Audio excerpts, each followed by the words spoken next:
How to get a server's ID on Discord. Hey everybody, welcome back to our YouTube channel. Without any further delay, let us get started.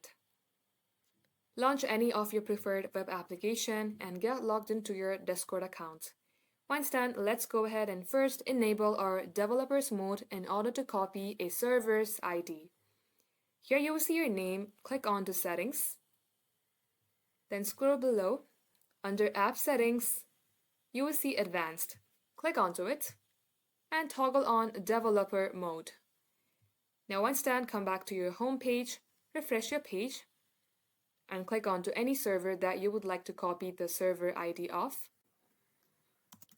Now this is my server's name, right click onto it. Scroll below under here, you will see copy server ID. Click onto it. Just like so, this is how you can copy the server's ID.